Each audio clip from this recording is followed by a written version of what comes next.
போதித்து கொண்டு வருகிறோம். இந்த விசுவாசம் நம்முடைய வாழ்க்கையை வித்தியாசமானதாக, ஆசீர்வாதமானதாக, தேவனுக்கு பிரியமுள்ளவர்களாக, தேவனுக்கு உகந்தவர்களாக, தேவனுக்காக பெரிய காரியங்களை செய்கிறவர்களாக மாற்றக்கூடியது இந்த விசுவாசம் தான். இந்த விசுவாசம் குலைக்கப்படாமல் இருக்கணும். இந்த விசுவாசத்தில் நம்ம குறைந்து போகாமல் இருக்கணும். இந்த விசுவாசத்தில் வளர்ச்சி அடையணும். இந்த விசுவாசத்தில் பெருகணும். அப்படின்னா அதற்கு ஆதாரமாக இருக்கக்கூடியது தேவனுடைய வசனம், வார்த்தை. விசுவாசம் கேள்வினாலே வரும், கேள்வி தேவனுடைய வசனத்தினாலே வரும். எல்லாம் சொல்லுங்க, விசுவாசம் கேள்வினாலே வரும், கேள்வி தேவனுடைய வசனத்தின் வரும். எங்க இருக்குது? ரோமர், வெரி குட், ரோமர் 10:17 வசனத்தை மறக்க கூடாது. எபிரேயர் 11:1 மறந்துடக்கூடாது. ரோமர் 10:17 மறந்துடக்கூடாது. சரிங்களா? இந்த விசுவாசமான வார்த்தைகளை கேட்க தான் நமக்குள்ள என்ன ஆகுது? விசுவாசம் அதிகரிக்கிறது. இந்த கேட்கிற இந்த வசனமாகிறது நம்முடைய இருதயத்திற்கு சென்று ஒரு விதையை போல விதைக்கப்படுகிறது. விதைக்கப்பட்ட இந்த வசனம் நமக்குள்ள பெருக்கத்தை கொடுத்து நம்முடைய வாழ்க்கையில ஆசீர்வாதங்களை கொடுக்குது. அப்போ இந்த விசுவாசத்துக்கும் இந்த இருதயத்துக்கும் ரொம்ப சம்பந்தம் இருக்குதுன்னு சொல்லி போன வாரமே நம்ம பார்த்தோம். அப்போ இந்த இருதயத்தினுடைய ஒரு மிக முக்கியமான ஒரு பகுதி தான் என்னது? போன வாரத்தில் பார்த்த ஞாபகம் இருக்குங்களா? இந்த இருதயத்தினுடைய மிக முக்கியமான ஒரு பகுதி என்னது? மனசாட்சி. பரவாயில்ல, ஞாபகம் வச்சிருக்கிறீங்க. மனசாட்சி ரொம்ப ரொம்ப முக்கியம். இந்த மனசாட்சி இல்லை அப்படின்னா விசுவாச வாழ்க்கை என்ன ஆகிடும்? அடி வாங்கிடும். ரொம்ப முக்கியம். 5 விதமான மனசாட்சியை குறித்து நம்ம போன வாரத்தில் நம்ம தியானம் பண்ணோம். எல்லாம் ஒவ்வொருத்தர சொல்லுங்க. நோட்ஸ் பார்க்காம சொல்லுங்க பார்ப்போம். டைரி பார்க்குறீங்களே. முதல் இது மனசாட்சி. துர்மன சாட்சி, பலவீனமான மனசாட்சி. இல்லை, பெனட் இருதயத்திலேருந்து சொல்கிறார். அதனால தான் அவரை பார்க்குறேன் நான் அதிகமாக. மீதி பேர்லாம் நோட்டு வச்சுக்கிறாங்க. அவர் என்ன பண்ணியிருக்கிறாரு? இருதயமாகிய பலகையில் எழுதியிருக்காரு போல. சொல்லுங்க, துர்மன சாட்சி, பலவீனமான மனசாட்சி, அசூசிப்பட்ட மனசாட்சி, சூடுண்ட மனசாட்சி, குற்ற மனசாட்சி. இந்த 5 வகையான மனசாட்சியை குறித்து நம்ம பார்த்தோம். இது எல்லாமே நம்முடைய வாழ்க்கைக்கு பிரச்சனையை கொடுக்குற மனசாட்சி தான். சரிங்களா? இதுல இருந்து நம்ம வெளியே பலப்பட்டு வேற ஒரு நல்ல ஒரு மனசாட்சிக்கு நேராக நம்ம கடந்து செல்லணும். சரிங்களா? மொத்தம் 7 வகையான மனசாட்சி. அதுல 5 நம்ம போன வாரமே என்ன பண்ணிட்டோம்? கவர் பண்ணிட்டோம். திரும்ப அதுக்குள்ள போக விரும்பல. இப்போ 6வது 7வது மனசாட்சி. இதுதான் நம்ம கிறிஸ்தவர்களுக்கு தேவை. ஏன்னா போன வாரம் நம்ம இதை பற்றி பேசும்பொழுது ஒரு வேளை நம்ம யோசிச்சிருக்கலாம், நான் நல்லா தானே இருக்கிறேன், எதுக்கு இது எனக்கு அப்படின்ற மாதிரி. துர்மனசாட்சின்னு என் மனசாட்சி என்னங்க, நல்லதான் 4 பேர் நினைக்கிறேன், எனக்குலாம் அதெல்லாம் இல்லை அப்படின்னு நினைக்கலாம். பரவாயில்ல. ஆனால் இன்னைக்கு பிரசங்கிக்கப்படுகிற இந்த மனசாட்சி தான் ரொம்ப ரொம்ப முக்கியமான மனசாட்சி. அது என்னன்னா நல் மனசாட்சி. எல்லாரும் சொல்லுங்க, நல் மனசாட்சி. எல்லா கிறிஸ்தவர்களுக்கும் எல்லா தேவ பிள்ளைகளுக்கும் இருக்கக்கூடிய ஒரு மனசாட்சி என்னது? நல் மனசாட்சி. இந்த நல் மனசாட்சியை நம்ம 2ஆ பிரிச்சிடலாம். இந்த நல் மனசாட்சியை 2ஆ பிரிச்சிடலாம். அதுதான் 6, 7. ஒன்று என்னன்னா நல் மனசாட்சி தான். சரிங்களா? நல் மனசாட்சி. இன்னொன்று பார்த்தீங்கன்னா சுத்த மனசாட்சி. அதுதான் 7வது. என்னது? சுத்த மனசாட்சி. 6வது என்னது? நல் மனசாட்சி. 7வது சுத்த மனசாட்சி. அதாவது சுத்த மனசாட்சி நல் மனசாட்சி தான். ஆனால் அது கொஞ்சம் வித்தியாசத்தை நான் சொல்றேன். சரிங்களா? நல் மனசாட்சி, சுத்த மனசாட்சி. 6வது என்னது? நல் மனசாட்சி. 7வது சுத்த மனசாட்சி. இப்ப நம்முடைய கோல் எது? சுத்த மனசாட்சி. எந்த மனசாட்சி? இதுதான் எல்லா கிறிஸ்தவர்களுக்கும் எல்லா தேவ பிள்ளைகளுக்கும் இருக்கக்கூடிய ஒரு பெரிய கோல். மனசாட்சின்னு ஒன்று இருந்தா அது எந்த மனசாட்சியை அடையணும் அப்படின்னா இந்த சுத்த மனசாட்சியை அடைய வேண்டும். அதுதான் கிறிஸ்தவ வாழ்க்கை. சபைகளில் அதிகமாக நிறைய பிரசங்கம் நம்ம பண்ணுறோம். எப்படிப்பட்ட பிரசங்கங்கள்லாம் பண்ணுறோம் அப்படின்னா, நீ பயப்படாதே, நீ கலங்காதே, நீ திகையாதே. இன்னைக்கு பாட்டு பண்ணல, நீ திகையாதே கலங்காதே, சொல்லுங்க, மனமே இல்லை அவர் தான் உன்னுடைய உபகாரி. இதெல்லாம் சொல்கிறோம். இதெல்லாம் ஒரு எப்படின்னா ஒரு ஸ்பூன் ஃபீடிங் மாதிரி. இல்லை, குழந்தை அழுதா என்ன பண்ணுறோம்? அதுக்கு ஒரு பாலை கொடுக்குறோம். இல்லை, நீங்கள் மாம்சத்துக்குரியவர்களாக இருக்கிறதுனால உங்களுக்கு நான் பலமான ஆகாரத்தை கொடுக்காமல் உங்களுக்கு நான் என்ன பண்ணுறேன்? பாலை கொடுக்குறேன், நீங்க பாலை உண்ணத்தக்கவர்களாக இருக்கிறீர்கள் சொல்லி அப்போஸ்தலனாகிய பவுல் வந்து என்ன பண்ற, பிரசங்கம் பண்றார். ஆனா பாருங்க, நிறைய இடத்துல பாருங்க, அழாத, கலங்காத, திகையாத, இப்படியே ஒன்று 40 வருஷமா என்ன பண்ணிட்டு இருக்காங்க, ஸ்பூன் ஃபீடிங் மாதிரி கொடுத்து கொடுத்து. அப்போ ஒவ்வொரு முறையும் அழுகுறோம், ஒவ்வொரு முறையும் கலங்காத, கண்ணீர் வடிக்காத, உன்னுடைய கண்ணீர் எல்லாம் துருத்தியில சேர்த்து வைக்கப்பட்டிருக்கிறது, இப்படிலாம் சொல்லி சொல்லி என்ன பண்றாங்க, ஆற்றி தேற்றுறாங்க. அதெல்லாம் தப்பு கிடையாது, இல்லை, அதெல்லாம் தப்பு கிடையாது. ஆனாலும் நம்ம பலப்படும்படிக்கு கடந்து செல்லுகிறவர்களாக இருக்க வேண்டும். பலமான ஆகாரம் என்று வேதத்தில் குறிப்பிடப்பட்டிருக்கிறது. வேதத்தில் பலமான ஆகாரம், இது பலமான ஆகாரம் அப்படின்னா புருஷர்களுக்கே தகும். நல்ல 20 வயசு, 22 வயசு, 25 வயசு பசங்க எப்படி பண்ணுவாங்க, என்ன எப்படிப்பட்ட உணவு சாப்பிடுவாங்க?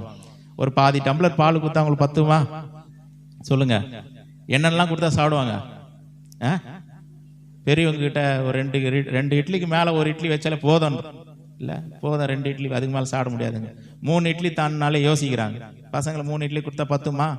பத்தாது. அது கூட சிக்கனு, மட்டனு, பசி நேரத்தில் இதெல்லாம் வேற ஞாபகப்படுத்த வேண்டியதாக இருக்குது, இல்லை? சிக்கன் வேணும், மட்டன் வேணும், ஃபிஷ் வேணும், எல்லாம் வேணும். கேட்டாங்களா நாடகத்தில்? கேட்டாங்களா இல்லையா? டாடி சிக்கன் வேணும், ஃபிஷ் வேணும், மட்டன் வேணும், அப்படிலாம் கேட்டாங்கல்ல. அப்போ பிள்ளைங்க கேட்குறாங்க. நல்லா வளர்ந்த பிள்ளைங்க என்ன பண்ணுறாங்க, சாப்பிடக்கூடிய பிள்ளைகள் கேட்குறாங்க. அது மாதிரி கிறிஸ்தவ வாழ்க்கையில் நல்ல பலன் அடையணும் அப்படின்னா திடமான ஆகாரம் நமக்கு தேவை.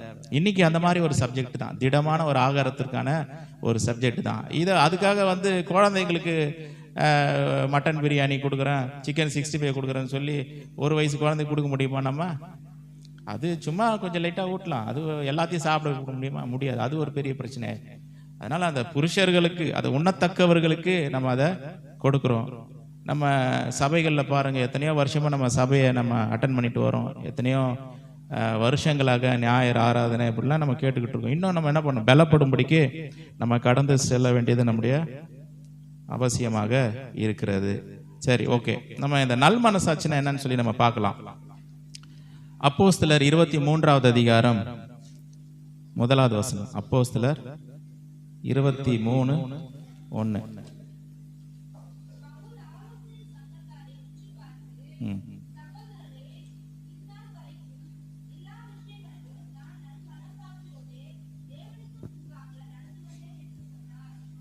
பவுல் என்ன சொல்றாரு பாருங்க, ஆலோசனை சங்கத்தாருக்கு முன்பதாக நின்று சொல்றாரு, இந்நாள் வரைக்கும் எல்லா விஷயங்களிலும் நான் நல் மனசாட்சியோடு தேவனுக்கு முன்பாக நடந்து வந்தேன்.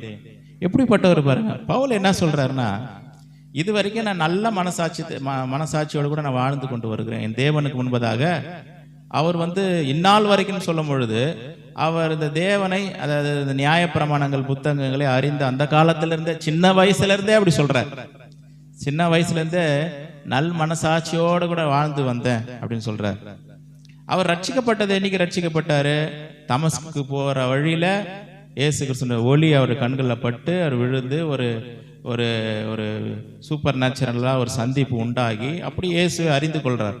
அந்த நாளிலிருந்து நான் நல் மனசாட்சியோட கூட நடந்தேன்னு சொல்லல, இந்நாள் வரைக்கும் சொல்றார். இது வரைக்கும், அதாவது அவர் வேதத்தை அறிந்த நாட்களிலிருந்து இது வரைக்கும் நான் நல் மனசாட்சியோட கூட தான் வாழ்ந்தேன்னு சொல்றார். நல்லா கவனிங்க, அவர் என்ன சொல்ல வர்றாருன்னா, அவர் வந்து ரட்சிக்கப்படுவதற்கு முன்பதாக கிறிஸ்தவர்களை அடித்து ஒடுக்கி துன்பப்படுத்தி சபைகளெல்லாம் வந்து இடித்து கிறிஸ்தவர்களெல்லாம் கொலை செய்து அப்படிப்பட்ட காரியங்களை வந்து அப்போஸ்தலனாகிய பவுல் சொல்றார். அதையும் தான் சேர்த்து சொல்றாரு, அதையும் இன்க்ளூட் பண்றார். நல் மனசாட்சியோடு கூட இருக்கு பாருங்க. அப்ப சபையை துன்பப்படுத்துறது, கிறிஸ்தவர்களை கொலை செய்யறது, இதெல்லாம் நல் மனசாட்சிங்களா?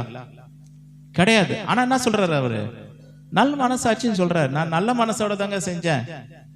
அதாவது எனக்கு கொஞ்சம் யோசிச்சு பாருங்க, நம்ம பக்கத்து தெருவில் ஒருத்தர் இருக்கிறாருன்னு வைங்க, நல்ல மனுஷன், 4 பேருக்கு உதவி செய்யறாரு, அதெல்லாம் ஏத்துக்கிறோம். பரவாயில்லைங்க, அப்படியா 4 பேருக்கு உதவி செய்யறாரா, எல்லா விதமான பிரேயர்லாம் பண்றாரா, ஜெபம் பண்ணி நிறைய 4 பேருக்கு சுகமாகுதா, நல்லதுங்க, இதெல்லாம் நம்ம ஏற்றுக்கொள்வோம். அவரை போய் நம்ம கடவுள் சொன்னா ஏத்துப்போமா? அவர் தாங்க கடவுள் சொன்னா யாருக்குமே என்ன ஆகும்? கோபம் தான் வரும். அப்போஸ்தலனாகிய பவுலுக்கும் அப்படிதான். அவர் வந்து உன் தேவனாகிய கர்த்தர் ஒருவரேன்னு சொல்லி வேதத்தில் எழுதப்பட்டிருக்கு, நியாயப்பிரமாணத்தில் இருக்குது.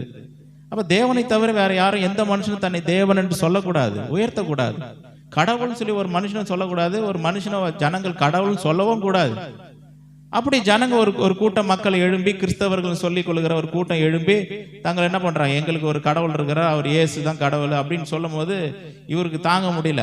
அது எப்படி இப்படிலாம் சொல்லலாம், அப்படிலாம் ஒரு மார்க்கம் வர முடியாது, அதை ஒழிச்சு கட்டணும், ஒன்றும் இல்லாமல் ஆக்கணும்னு சொல்லி இவர் கிளம்பி போய் என்ன பண்றாரு, கிறிஸ்தவர்களை அடிச்சு ஒடுக்கி துன்பப்படுத்தி அவர்களை கொலை செய்து இப்படிலாம் காரியங்களை செய்யறாரு.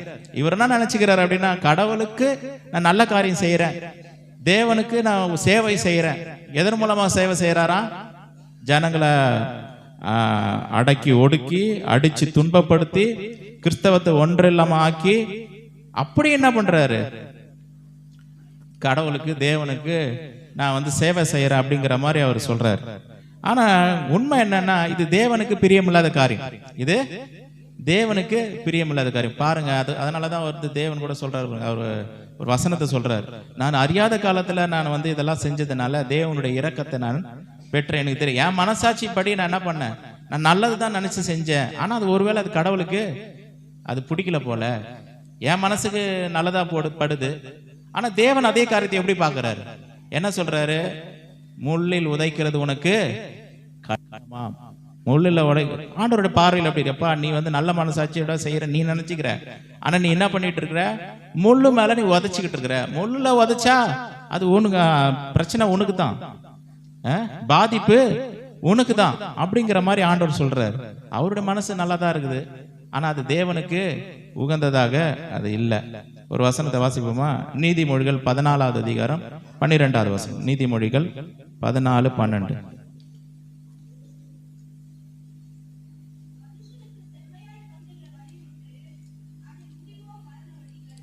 பாருங்க, சில காரியங்கள் மனுஷர்களுக்கு எப்படிதான் தோணுதான், செம்மையானதாக தோன்றுகிறது, நல்லது மாதிரி தெரியுது. சிலர் சொல்றதை பார்த்துருக்கீங்களா, சொல்லுவாங்க, நான் செஞ்சதுல என்னங்க தப்பு இருக்குது, நான் கரெக்டா தாங்க செஞ்சேன், நான் சொன்னதுல ஒரு தப்பு மாதிரி எனக்கு தெரியலங்க அப்படின்வாங்க. இது வரைக்கும் நான் பேசின வரைக்கும் பார்த்தா நான் பேசின தப்பு மாதிரி எனக்கு தெரியலங்க, நான் செஞ்சது தப்பு மாதிரி எனக்கு தெரியல, நான் கரெக்டா தான் பேசினேன், நான் கரெக்டா தான் நான் செஞ்சேன் அப்படின்வாங்க.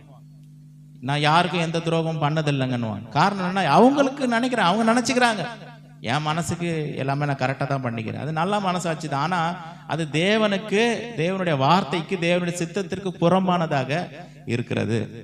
அப்ப பாருங்க, அப்போஸ்தலனாகிய பவுல் இந்த இப்படிப்பட்ட வார்த்தைகள்லாம் அவர் எப்படிப்பட்ட சூழ்நிலையில அவர் செஞ்சிருப்பார் அப்படின்னா, இப்படிப்பட்ட காரியங்களை எப்படிப்பட்ட சூழ்நிலை செஞ்சிருப்பாருன்னா, மனசுல நல்லதுன்னு படுது, ஆனா இருதயம் கர்த்தருக்கு சொந்தமானதாக மாறவில்லை. ஹல்லேலூயா. அவர் கற்று அறிந்து கொண்ட காரியங்கள் எப்படி இருக்குன்னா, இது சரி இது தப்பு அப்படின்னு அறிஞ்சு வச்சிருக்கிறாரு. ஆனா இருதயம் ரட்சிக்கப்படாத இருதயம், இன்னும் பரிசுத்த ஆவியினுடைய அபிஷேகம் அவருக்கு கிடைக்கல, இருதயத்துக்குள்ள கிறிஸ்துவான ஒரு வாசம் பண்ணல, இதெல்லாம் எதுவுமே இல்லை. ஆனா அவர் பைபிளை படிக்கிறாரு, சில காரியங்களை அறிந்து வைத்திருக்கிறாரு, சில பிரின்சிபல்ஸ் அறிஞ்சு வச்சிருக்கிறாரு, அதன்படி செயல்பட என்ன பண்றாரு, விரும்புகிறார். நிறைய பேருடைய வாழ்க்கையில கூட பாருங்க, இருதயம் கர்த்தருக்கு சொந்தமானதா இல்லை, இருதயத்துல பரிசுத்த ஆவியான வாசம் பண்ணல, இருதயத்துல கர்த்தர் அசைவாடல, இருதயத்துல கர்த்தருடைய வார்த்தை இல்ல. அதனால இவங்க என்ன நினைச்சுக்கிறாங்க அப்படின்னா, தாங்கள் செய்யறது சரின்னு நினைச்சுக்கிறாங்க. அவங்க மனசு நல்லதுன்னு சொல்லுது, நல்ல மனசாட்சி மாதிரி இருக்குது அவங்களுக்கு, அவங்க சில முடிவுகள் எடுக்கிறாங்க. சில நேரங்களில் மற்றவர்கள் சொல்றதும் நல்லது போல தோணுது, அதனால அவர் சொன்னது கரெக்டு தாங்க, அதன்படி நான் செய்ய போறாங்கன்னு சொல்லி செய்யறாங்க. ஆனா இருதயத்துல கர்த்தருடைய ஆவியானுடைய அந்த சாட்சி இல்லை, அந்த நல்ல மனசாட்சி, இந்த சுத்த மனசாட்சி அங்க இல்லாததுனால இவங்க என்ன நினைக்கிறாங்க, தாங்கள் செய்யறது நல்லது அப்படின்னு சொல்லி நினைச்சு செய்யறாங்க. அதனாலதான் வசனம் சொல்லுது, நீதிமொழிகள் 14:12, மனுஷருக்கு செம்மையாய் தோன்றுகிற வழிகள் உண்டு, அதனுடைய முடிவு மாறணும். நமக்கு நல்லது போல தெரியும், ஆனா ஆவியானவர் இதை குறித்து என்ன சொல்லுகிறார், தேவனுடைய சித்தம் இதை குறித்து என்னவா இருக்கிறது, அதை நம்ம கண்டுபிடிக்கணும். நல்ல மனசாட்சி, அதாவது என் மனசுக்கு நல்லதா படுது, ஆனா ஒருவேளை அது கர்த்தருக்கு பிரியமில்லாமல் இருக்கலாம், அது பேர் தான் அது நல்ல மனசாட்சி. சரிங்களா, இது போதாது, இது போதாது. சில பேர் இதையும் தாண்டி தங்க மனசாட்சியே சொல்ல இது தப்புன்னு, ஆனால் என்ன பண்ணுவாங்க, அதுக்கு விரோதமா செயல்படும். அது ரொம்ப ரொம்ப ரொம்ப டேஞ்சர். அது மனசு சொல்லுது இதெல்லாம் தப்பு, சரி பார்த்துக்கலாம், செஞ்சிடலாம், அப்புறமா வேற மாதிரி இதுக்கு நம்ம செஞ்சு காரியங்களை மாற்றி அமைத்துக் கொள்ளலாம்னு சொல்லி மனசாட்சி விரோதமா செய்வாங்க. இது இந்த நல்ல மனசாட்சி அப்படி இல்லை. மனசாட்சி நல்லதுன்னு சொல்லுது, அது செய்யறாங்க. ஆனா அது கர்த்தருக்கு சித்தமில்லை, கர்த்தருக்கு பிரியமில்லாத காரியங்களாக இருக்கலாம். அப்போஸ்தலனாகிய பவுலை போல எல்லாத்தையும் அவர் சொல்றாரு, நல்ல மனசாட்சியோட தான் இதை எல்லாவற்றையும் நான் செய்திருக்கிறேன். ஆனாலும் தேவனுக்கு விரோதமாக, அவர் சபைக்கு விரோதமாக அவர் காரியங்களை செய்ததை நம்ம வேதத்துல வாசிக்கிறோம். சரிங்களா? இப்பொழுது நம்ம சொல்ல போறதா ரொம்ப முக்கியம்.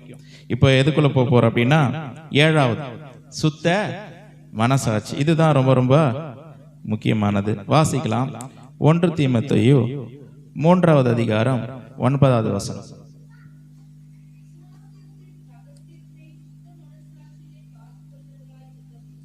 இன்னொரு வாசிங்க.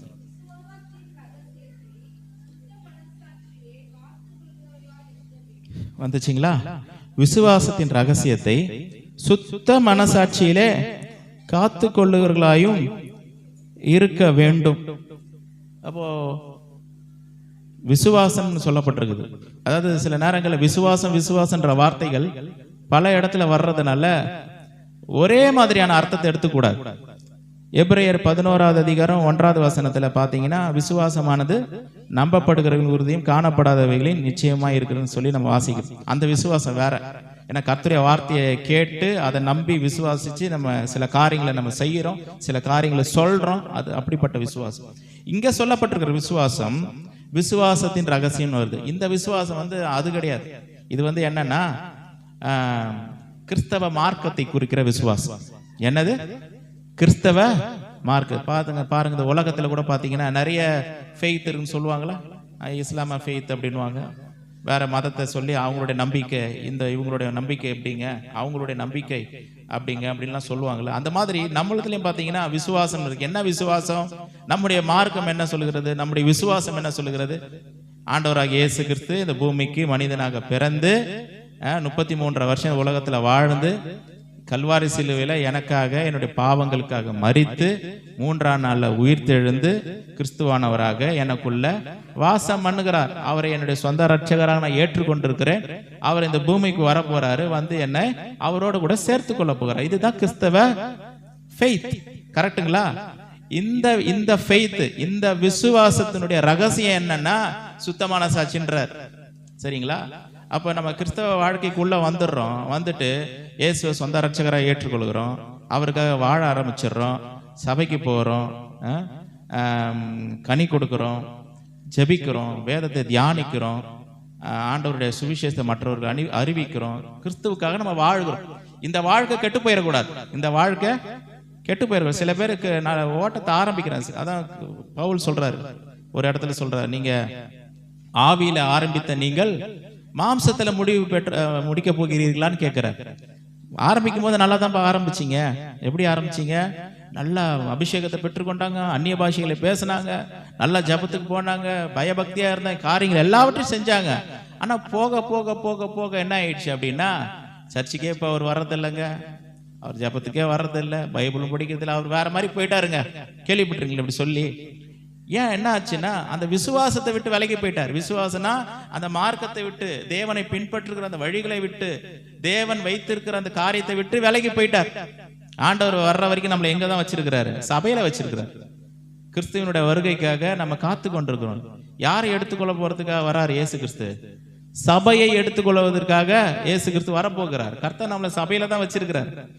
இயேசு கிறிஸ்து வரும்போது சபையில இருக்கிறவர்கள் எல்லாரும் என்ன பண்ணுவாங்க? கர்த்தருக்காக எடுத்துக்கொள்ளப்படுவார்கள். இதுல இருக்கணும், இந்த ஃபெய்த்ல இருக்கணும், இந்த நம்பிக்கையில இருக்கணும். இது ரொம்ப ரொம்ப முக்கியம்.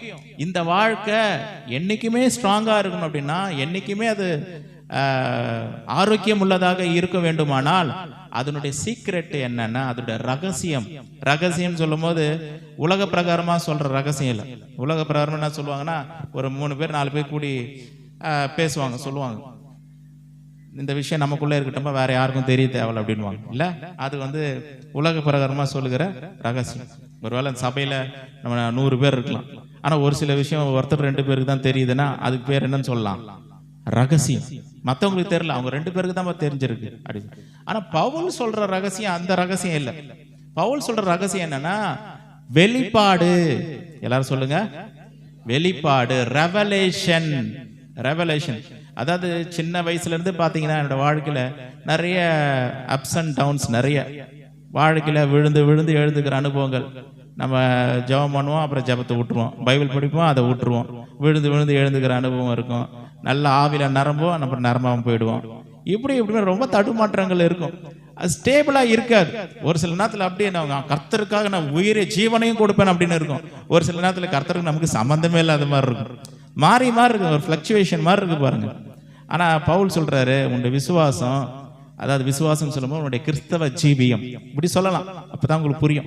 விசுவாசம் இந்த இடத்துல சொல்லப்படுகிறது. விசுவாசம் என்பது கிறிஸ்தவ ஜீவியத்தை குறிக்கிறது. உங்களுடைய கிறிஸ்தவ ஜீவியம் நல்லா இருக்கணும் அப்படின்னா, எப்பொழுதுமே நீ கர்த்தரோடு கூட இருக்கணும் அப்படின்னா, எப்பொழுதுமே நீ ஜெபிக்கிறவனாக, எப்பொழுதுமே வேதத்தை தியானிக்கிறவனாக, எப்பொழுதும் கர்த்தருக்கு என்று கனி கொடுக்கிறவர்களாக நீங்க இருக்க வேண்டுமானால், அதனுடைய ஒரு ரெவலேஷன் என்னன்னா, அதுக்கான ஒரு பெரிய வெளிப்பாடு என்னன்னா, அவர் சொல்றாரு பாருங்க, சுத்தமான சாட்சி.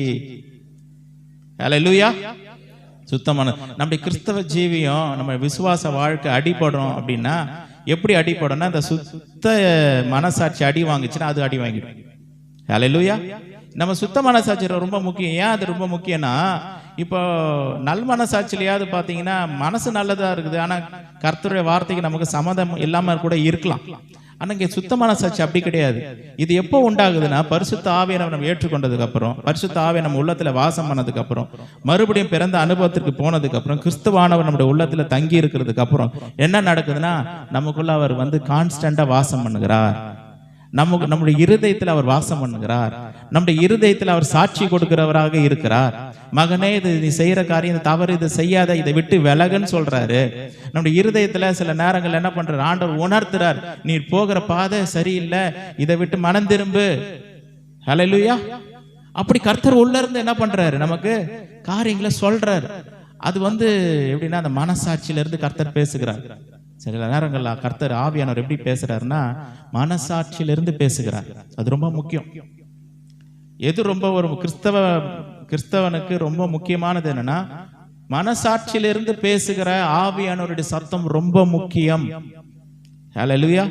அது எதை விட ரொம்ப முக்கியம் அப்படின்னா, சில பேர் வெளிப்பாடுகள் சொல்லுவாங்க, தரிசனம் பார்த்தேன்னுவாங்க, சொப்பனம் பார்த்தங்கன்னுவாங்க, எனக்கு ஒரு சத்தம் கேட்டுச்சுன்னுவாங்க. இதெல்லாம் விட ரொம்ப முக்கியமானது என்னன்னா, நம்ம இருதயத்திலிருந்து, நம்ம மனசாட்சியிலிருந்து, சுத்த மனசாட்சியிலிருந்து பேசுகிற பரிசுத்த ஆவியானுடைய சத்தம். ஹல்லேலூயா. அதை விட ஒரு பெரிய ஒரு பாதுகாப்பு ஒரு மனிதனுக்கு இருக்க முடியாது. உள்ள இருந்து சொல்லுவார், ஒரு காரியம் அது செய்யலாமா வேணாவா, உள்ள இருந்து ஆண்டவர் வெளிப்பாடு கொடுப்பாரு. அந்த சத்தம் உள்ள இருந்து கொடுக்கும், கோ ஹெட், நீ போ. சில நேரங்கள் பாருங்க, சில பேர் இந்த திருமணம் பண்றதுக்காக பெண்ணையோ இல்லை பையனையோ பார்ப்பாங்க, இல்லை அதுக்கு என்னென்னமோ டிமாண்ட் வைப்பாங்க, இப்படி இருக்கணும் அப்படி இருக்கணும் அப்படின்னு. அதுக்கு ஒரே குழப்பம் வந்துடும் இவங்களுக்குள்ள. என்ன வந்துடும்னா, இந்த பெண்ணு கடவுளுக்கு சித்தமான பெண்ணு தானா, இல்லை இந்த மாப்பிள்ளை கடவுளுக்கு பிரியமான மாப்பிள்ளை தானா அப்படின்னு சொல்லி அவங்களுக்குள்ள ஒரே போராட்டம் வந்துடும். அதுக்காக என்ன பண்ணுவாங்க, எல்லாருக்கிட்டையும் போய் ஜெபம் பண்ணுவாங்க. ஊழியக்காரங்களாம் ஜெபம் பண்ணி, இது கடவுள் சித்தம் இருக்குதா கேட்டு சொல்லுங்க, பார்த்து சொல்லுங்க அப்படின்னு சொல்லுவாங்க. காரணம் என்னன்னா, இவங்களுடைய மனசாட்சியில பரிசுத்த ஆவியானவர் இருக்கும் பொழுது, சுத்த மனசாட்சியில பரிசுத்த ஆவியானவர் இருக்கும் பொழுது அந்த சமாதானத்தை கர்த்தர் கொடுப்பார். பாருங்க, அப்படிதான் ஒரு சகோதரர் என்ன பண்ணாரு, எனக்கு ஆண்டவர் தரிசனம் கொடுத்தாதான் நான் கல்யாணம் பண்ணுவேன், பொண்ணை பார்த்து கல்யாணம் பண்ண சொல்லி காத்துக்கிட்டே இருந்தாரு. அப்புறம் என்ன பண்ணாரு, அது கடைசி வரைக்கும் அந்த வெளிப்பாடு கிடைக்கல, தரிசனத்துக்கு ஆண்டவர் கொடுக்கவே இல்லை. அப்புறம் அவங்களுக்கு ஏதோ பார்த்து வச்ச பொண்ணதான் என்ன பண்ணாரு, அவரு கல்யாணம் பண்ணார். சில நேரத்தில் அப்படி போயிடுறாங்க. அப்படி இல்லை, சில நேரங்களில் பெற்றோர்கள்லாம் பார்த்து எல்லாருக்குமே ஒரு சமாதானமான ஒரு சூழ்நிலையை பரிசுத்த ஆவியானவர் என்ன பண்ணுவாரு, உண்டு பண்ணுவார். இதெல்லாம் ஒரு அடையாளம், இதெல்லாம் ஒரு அடையாளம். இப்ப உள்ள இருந்து ஆவியானவர் என்ன பண்ணுவாரு, அந்த மனசாட்சியில ஒரு பெரிய அமைதி உண்டாயிருக்கு, அந்த இன்னர் பீஸ் உண்டாயிருக்கு. அப்ப நம்ம தெரிஞ்சுக்கலாம், இதுல கர்த்தருடைய விருப்பம் இருக்கு, நம்ம கர்த்தரோட கூட இருக்கிறதுனால இதெல்லாம் உண்டாகுது. ஒருவேளை இருதயத்துல ஒரு பெரிய ஒரு சமாதானம் இழந்து போயிட்டோம், ஒரு மாதிரி நிம்மதி இல்லை, ஒரு மாதிரி துக்கமா இருக்குது, ஒரு மாதிரி இது எப்படி இருக்குமோ அப்படின்னு ஒரு குழப்பம் உள்ள வந்துருச்சுன்னா, அங்க பரிசுத்த ஆவியானவர் கிரியை செய்யலன்னு அர்த்தம். ஹல்லேலூயா. ஒரு காரியத்துக்கு தேவ சித்தம் இருக்கா இல்லையா நல்லா ஜெபிக்கணும். அதுக்காக நல்லா ஜெபம் பண்ண பண்ண பண்ண பண்ண எதை நம்ம நம்பணும் அப்படின்னா, உள்ள இருந்து ஆவியானவர் நமக்கு என்ன பண்ணுவாரு, இந்த வார்த்தைகளை கொடுப்பாரு. உள்ள இருந்து ஆவியானவர் பேசுவார் மனசாட்சியின் மூலமாக. அதுக்கு ரொம்ப முக்கியம் சுத்த மனசாட்சி. இந்த சுத்த மனசாட்சி எப்படி உண்டாகுதுன்னா, ஒரு மனிதனுக்கு கர்த்தருடைய வார்த்தையை எடுத்து உள்ள வைக்க வைக்க வைக்க வைக்க அந்த மனசாட்சி என்ன ஆகுது, சுத்த மனசாட்சியா மாறிடுது. சரிங்களா? கிறிஸ்துவை ஏற்றுக்கொண்டுட்டோம், பரிசுத்த ஆவியானவர் நம்ம உள்ளத்துல இருக்கிறாரு, மறுபடியும் பிறந்த அனுபவத்துக்குள்ள போயிட்டோம். இந்த கர்த்தருடைய வார்த்தைக்கு ஆப்போசிட்டா என்னால போக முடியாது. அந்த மனசாட்சிக்கு பேர் தான் சுத்த மனசாட்சி. ஹல்லேலூயா. வசனம் இது சொல்லுது, ஆனா நான் அதுக்கு அப்படியே ஆப்போசிட்டா நான் செய்யறேன்னா அது கிளியர், இங்கிலீஷ்ல கிளியர் கான்சியன்ஸ். அது கிளியர் கான்சியன்ஸ் கிடையாது. வசனம் அப்படி சொல்லுதுங்க, நான் இப்படிதான் செய்வேன், அதுதான் சுத்தமான சாட்சி. ஹல்லேலூயா. இது மாதிரியான வாழ்க்கை வாழ்றவங்க என்னைக்குமே கீழே விழ மாட்டாங்க. கிறிஸ்தவ வாழ்க்கையில பின்னடைவு அடைய மாட்டாங்க, பின்மாற்றம் உண்டாகுது. இதுதான் ரகசியம் சொல்லி அப்போஸ்தலனாகிய பவுல் சொல்றார். அவர் வேற பெரிய ஒரு ரகசியத்தை சொல்லல. அதாவது நல்லா பாருங்க, ஒரு நாளைக்கு 1 மணி நேரம் ஜெபம் பண்ணுங்க, வாரத்துக்கு 2 நாள் உபவாசம் பண்ணுங்க, இப்படிலாம் பண்ணீங்கன்னா உங்க கிறிஸ்தவ ஜீவியம் சூப்பரா இருக்குன்னு சொல்லல.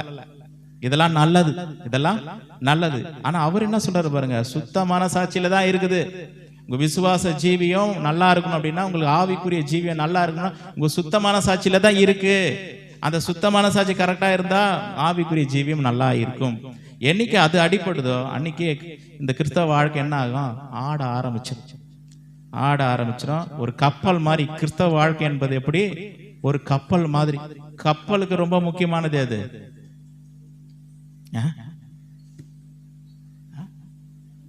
நங்கூரமா, சுக்கான். சரி, அது ஒரு சப்ஜெக்ட் தான். கப்பல் சுக்கான்ன்றது அது ஒரு சப்ஜெக்ட். அது ஒரு நாள் இன்னொரு நாள் பேசுவோம். இந்த கப்பல் கவிழாம இருக்கணும் அப்படின்னா அதுக்கு ரொம்ப முக்கியமானது நங்கூரம். சரிங்களா? மனசாட்சி. அதே போல கிறிஸ்தவ ஜீவியம் கப்பல் கவிழாம இருக்கணும் அப்படின்னா என்ன தேவை? சுத்த மனசாட்சி தேவை. பைபிள் சத்தியத்தை சத்தியமாக அறிந்து கொள்ள வேண்டும். ஹல்லேலூயா. சத்தியத்தையும் அறிவீர்கள். எங்க இருக்க சொல்லுங்க, வசனம் சொல்லுங்க, எங்க இருக்கு? யோவான் 8 சொல்ல மாட்டீங்களா? எனக்கு தெரியல, அதனால தான் உங்களுக்கு கேட்கிறேன். 32 யோவான் 8:32 படிங்க. சத்தியத்தையும் அறிவீர்கள், சத்தியம் உங்களை விடுதலையாக்கும். சத்தியம் விடுதலை ஆக்குதுங்களா? விடுதலை. அதை போடும், அந்த வசனத்தை போடும். சத்தியத்தையும் அறிவீர்கள், சத்தியம் உங்களை விடுதலை ஆக்கும். இப்படிதான் சத்தியம் நம்மளை விடுதலை ஆக்கும். கண்டுபிடிச்சிடணும், ரகசியத்தை கண்டுபிடிச்சணும், சீக்கிரட்டை கண்டுபிடி. எல்லா விதமான ரகசியத்தை கர்த்தர் இங்கதான் எழுதி வச்சிருக்கிறார். வாழ்க்கை கிறிஸ்தவ ஜீவியம் நல்லா இருக்கணுமா, விழுந்து விழுந்து எழுந்துக்க கூடாதா, என்னைக்குமே ஸ்ட்ராங்கா நிக்கணுமா, மேல மேல பிரகாசிக்கணுமா, எழும்பணுமா, கர்த்தருக்கா பெரிய காரியங்களை செய்யணுமா, கர்த்தர் எங்க வச்சிருக்கிறாருன்னா சுத்த மனசாட்சியில வச்சிருக்காரு. இதுதான் சீக்ரெட். ஹல்லேலூயா. இதை கண்டுபிடிச்சு செயல்பட்டோம் அப்படின்னா வாழ்க்கை வெற்றிகரமான வாழ்க்கையாக மாறும். காரியங்களை மாற்றி மாற்றி செய்யக்கூடாது. காரியங்களை சில பேர் பாருங்க, அந்நிய பாஷை பேசுவாங்க. அந்நிய பாஷை நம்ம எதுக்கு பேசுறோம் சொல்லுங்க?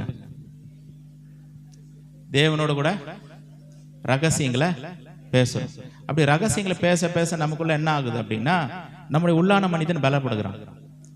அது நமக்காக கொடுக்கப்பட்ட ஒரு பெரிய கிஃப்ட். என்னன்னா அந்நிய பாஷை. ஹல்லேலூயா. இப்ப நான் ஒரு வீட்டுக்குள்ள போறேன் அப்படின்னா, அங்க போயிட்டு அந்நிய பாஷை பேசிட்டு இருக்கேன், அந்த வீட்டுல இருக்கும் பிரயோஜனப்படுமா சொல்லுங்க? எனக்கு பலனா இருக்கும். அவங்க அந்நிய பாஷை பேசினா அது அவங்களுக்கு பலனாக இருக்கும். மாற்றி பண்ணக்கூடாது. என்னுடைய பலத்துக்காக நான் என்ன பண்ணணும்? அந்நிய பாஷையில நான் பேசுறேன். சபையினுடைய பலத்துக்காக என்ன பண்ணணும்? தீர்க்க தரிசனம் உரைக்கப்பட வேண்டும். ஹல்லேலூயா. அதாவது காரியங்களை மாத்தி மாத்தி செஞ்சோம்னா பிரச்சனை. அதே போலதான் பாருங்க, கிறிஸ்தவ ஜீவியம் நல்லா இருக்கணும் அப்படின்னா செய்ய வேண்டிய காரியம் சுத்தமான சாட்சி. ஹல்லேலூயா. சுத்தமான, மாற்றி செய்யக்கூடாது. இதெல்லாம் ஃபோக்கஸ் பண்ணாம நம்ம என்னதான் செஞ்சாலும், நைட்டு ஜெபம் பண்றேங்க, இரவெல்லாம் ஜெபம் பண்ண, அப்புறம் இது கால் நைட் ப்ரேயர் அட்டன் பண்ண, இந்த காரியம் செஞ்ச, அதை பண்ண, இப்படிலாம் பண்ண, கர்த்தருக்காக எவ்வளவு செஞ்சங்க, போனங்க வந்தாங்க, எல்லாம் பண்ணலாம். ஆனா கிறிஸ்தவ ஜீவன் ஸ்ட்ராங்கா இருக்குன்னு கர்த்தர் இப்படிதான் வச்சிருக்கிற வழி. சுத்தமான சாட்சி ரொம்ப முக்கியம். வசனத்தின்படி நம்ம நடக்கணும், அவருடைய வார்த்தையின்படி நடக்கணும். கர்த்தர் ஆவியான நமக்கு உள்ளத்துல என்ன சொல்லுகிறாரோ, என்ன உணர்த்துகிறாரோ, என்ன வார்த்தையை கொடுக்கிறாரோ, ஒரு நாள் என்ன பண்ணக்கூடாது, அதுக்கு அகைன்ஸ்டா போகவே கூடாது. ஹல்லேலூயா. அதுதான் அதோட ரகசியம் சொல்ற. விசுவாச ரகசியத்தை சுத்த மனசாட்சியிலே காத்து கொள்ளுகிறவர்களாகவும் இருக்க வேண்டும். இன்னொரு வசனத்தை வாசிக்கலாம் பாருங்க. 1 தீமோத்தேயு 1:5 1 தீமோத்தேயு 1:5. கற்பனையின் பொருள் என்னவெனில், சுத்தமான இருதயத்திலும் நல் மனசாட்சியிலும் மாயமற்ற விசுவாசத்திலும் பிறக்கும் அன்பு. இங்க பாருங்க, சுத்தமான இருதயத்திலும் நல் மனசாட்சின்னு வருதுங்களா? அதனால தான் இந்த நல் மனசாட்சியை ரெண்டா பிரிச்சேன். இந்த நல் மனசாட்சி சுத்தமான இருதயத்திலிருந்து வரும்பொழுது அது என்ன மனசாட்சியா மாறுது? சுத்த மனசாட்சி. ஹல்லேலூயா. கற்பனையின் பொருள் என்னவெனில் அப்படியே அடக்கிறாரு பாருங்க. சுத்தமான இருதயத்திலும் நல் மனசாட்சியிலும் மாயமற்ற விசுவாசத்திலும் பிறக்கும் அன்பே. அப்ப இதெல்லாம் செய்யும் பொழுது என்ன ஆயிடுது? நம்ம கற்பனையை என்ன பண்றோம்? நம்ம நிறைவேற்றுகிறோம். அவருடைய கட்டளைகளை நிறைவேற்றுகிறோம். அதுக்கு ஆதாரமாக இருக்கக்கூடியது, அடித்தளமாக இருக்கக்கூடியது இந்த சுத்த மனசாட்சி. இது ரொம்ப ரொம்ப முக்கியம். இன்னொரு வசனம் வாசிக்கலாம் பாருங்க. அதே அதிகாரத்துல 19வது வசனம் 18ல இருந்து வாசிக்கலாம். 18ல இருந்து வாசிக்கலாம். குமாரனாகி தீமோத்தேயுவே, உன்னை குறித்து முன் உண்டான தீர்க்க தரிசனங்களின்படியே நீ அவைகளை முன்னிட்டு நல்ல போராட்டம் பண்ணும்படி. நல்ல போராட்டம் சொன்னா கிறிஸ்தவ ஜீவியம். கிறிஸ்தவ ஜீவியத்துல நிறைய பிரச்சனைகள் வரும், போராட்டங்கள் வரும். கிறிஸ்துவுக்காய் வாழ்றதுல பிரச்சனைகள் வரும். நல்ல கிறிஸ்தவ குடும்பங்களுக்கு விரோதமான பிரச்சனைகள் வரும், சபைக்கு விரோதமான பிரச்சனைகள் வரும், தனிப்பட்ட வாழ்க்கைக்கு விரோதமான போராட்டங்கள் வரும். இதெல்லாம் போராட்டம். அதை தொடர்ந்து செய்யக்கூடாதபடி, தேவனுக்காய் வாழக்கூடாதபடிக்கு, நல்ல குடும்பத்தை நடத்தக்கூடாதபடிக்கு, நல்ல சபையை நடத்தக்கூடாதபடிக்கு எல்லா விதமான போராட்டங்களும் வரும். ஆனா அதெல்லாம் என்ன பண்ணும்? அதுல ஜெயம் பெற வேண்டும்ன்றார். அதை தான் வந்து சொல்றாரு, நல்ல போராட்டத்தை போராடினேன், விசுவாசத்தை காத்துக்கொண்டு. எந்த விசுவாசம்? கிறிஸ்தவ ஜீவியத்தை. எனக்கு கர்த்தர் கொடுத்த இந்த கிறிஸ்தவ ஜீவியத்தை நான் என்ன பண்ணிட்டேன்? காத்து கொண்டுட்டேன். நான் ஒரு நல்ல கிறிஸ்தவ வாழ்க்கை வாழ்ந்தேங்க. என் மனசாட்சி சுத்தமா இருக்குது. நான் ஆண்டவருக்கு விரோதமா பேசினது இல்லை, ஆண்டவருக்கு விரோதமா செஞ்சது கிடையாது. அவருடைய சித்தத்தை நான் செஞ்சிருக்கிறேன், அவருடைய அழைப்பை நிறைவேற்றிருக்கிறேன், அவருடைய திட்டத்தை நிறைவேற்றிருக்கிறேன், அவருக்காக முழுமையா நான் வாழ்ந்திருக்கிறேன்ற மன திருப்தி, சுத்த மனசு எனக்கு உண்டாயிருக்குதுன்ற. அதான் ரகசியம். ஹல்லேலூயா. சீக்கிரட் எங்க வச்சிருக்கிறார் ஆண்டவர்? சுத்த மனசாட்சியில வச்சிருக்கிறார். இதை யார் போக்கஸ்? இப்ப பாருங்க, சபையில ஒரு 50 பேர் இருக்கலாம். இந்த 50 பேர்ல எத்தனை பேர் இதை போக்கஸ் பண்ண போறோம்? கிளியர் கான்சியன்ஸ், இந்த சுத்த மனசாட்சி. அதுல 2 பேர் 3 பேர் போக்கஸ் பண்ண, அவங்க வாழ்க்கை வித்தியாசமா இருக்கும். ஹல்லேலூயா. ஆண்டவர் அடிக்கடி சொல்ற ஒரு வார்த்தை, கேட்கிறதுக்கு காதுள்ளவன் கேட்க கடவன். கேட்கறதுக்கு காது இருந்துச்சுன்னா அதை கேட்பாருங்க. உண்மையா நான் கர்த்தருக்காக ஒரு சக்சஸ்ஃபுல் லைஃப் நான் வாழணும் அப்படின்னா சுத்த மனசாட்சி நம்ம என்ன பண்ணணும்? போக்கஸ் பண்ணுகிறவர்களாக இருக்க வேண்டும். நீ அவைகளை முன்னிட்டு நல்ல போராட்டம் பண்ணும்படி இந்த கட்டளையை உனக்கு ஒப்புவிக்கிற. நல்ல போராட்டம்னா பிரச்சனைகள் வரும், போராட்டங்கள் வருது. ஆனா கர்த்தர் எனக்கு கொடுத்த காரியத்தை நான் செய்யறேன். அவர் என்னுடைய வாழ்க்கையில கொடுத்திருக்கிற இந்த காரியங்களை செய்து முடிக்கிறேன். அவருடைய வார்த்தையை எந்த சூழ்நிலையும் நிறைவேற்றேன். அதாவது சாதாரணமா கர்த்தருடைய வார்த்தை கீழ்ப்படுகிறதும், போராட்டத்தின் நெருக்கத்தின் மத்தியில் அதை கீழ்படியது ரொம்ப ஒரு வித்தியாசம் இருக்கு. நெருக்கம் இருக்கு. அதாவது ஊழியத்துல கூட பாருங்க, சுமூகமா போகும்போது ஊழியம் செய்து ரொம்ப ஈஸி. பிரச்சனைன்னு வரும்போது என்ன பண்ணிடும்? அப்ப அந்த ஊழியம் ஒன்றும் வானாங்க, நாளா விடுங்க, எதையாவது ஒரு வேலைகளை பார்த்து எதையும் குழப்ப பார்த்துன்னு போறேன் அப்படின்னு சொல்றவங்க இருப்பாங்க. சொல்ற நல்ல போராட்டத்தை போராடணும். இந்த விசுவாசத்தை கெடுக்கிறதுக்கு பிசாசு வந்து எல்லா காரியத்தையும் செய்யும். எல்லா பிசாசும் சேர்ந்து கூட வரும் இந்த கிறிஸ்தவ ஜீவியத்தை கெடுக்கிறதுக்கு. அவர் சொல்றாரு, இந்த கிறிஸ்தவ ஜீவியத்தை பாதுகாக்கணுமா சுத்த மனசாட்சி இருந்தா போதன்றாரு. எந்த ஒரு சூழ்நிலையிலும் கர்த்தருடைய வார்த்தை விட்டு விலகாத, அந்த வார்த்தையின்படி நடப்பதற்கு உன்னை ஒப்பு கொடு. அதுக்கு தான் போராட்டம் தேவை, வேற எந்த போராட்டமும் தேவை. ஆண்டவர் வந்து இந்த உலகத்தில் உங்களுக்கு உபத்திரவங்கள் உண்டு, ஆனாலும் திடன் கொள்ளுங்கள், நான் உலகத்தை ஜெயித்தேன்னு சொல்றாரு. எப்படிப்பட்ட உபத்திரம் சொல்றாரு ஆண்டவர்? இல்லைங்க, சாப்பாட்டுக்கே வழி இல்லை, எனக்கு ஒரு உபத்திரம் கர்த்தர் கொடுத்துருக்காரு, இந்த பாடுகள் மத்தியில் கர்த்தர் என்னை நடத்துக்கிறார். அப்படி கிடையாது. சாப்பாடு இல்லாம ஆண்டவர் விட்டுருவாரா? உடதுணி இல்லாம ஆண்டவர் விட்டுருவாரா? விடவே மாட்டார். நமக்கு எல்லா விதமான தேவைகளையும் சந்திக்கிறார். கர்த்தரின் மெய்ப்பரா இருக்கிறா, நான் தாட்சி அடைவதில்லைன்னு சொல்லி சங்கீதக்காரன் என்ன பண்றாரு? சொல்றாரு. நமக்கு அப்படிப்பட்ட குறைவுகள்லாம் வராது.